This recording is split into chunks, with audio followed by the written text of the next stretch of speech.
The theme of my podcast is specifically for young men, saying how can young men be inspired towards living with integrity? Right. In general, just from your experience, would you say you're quite confident young men are nailing it in the sphere of integrity?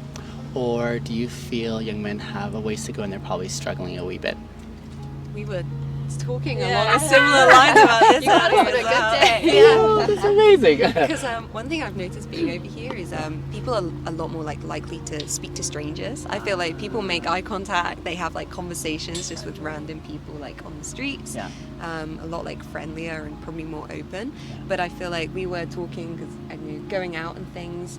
Often you get approached by young men. Sure. And I'd say one thing we both seem to recognize is that in specific situations it can often feel like there's an ulterior motive whenever one somebody approached yeah. one is approached or somebody Yeah. approaches you. Yeah. So I guess in that sense that would relate to integrity in terms of I don't know, expressing your intentions or expressing or understanding the value of other people as people and not just the result you want to get from them, if that makes sense. I think there is definitely a move in the right direction. I think Definitely. over time, even the past couple of years, you notice a lot more respect in that, in social environments, I Yeah. guess.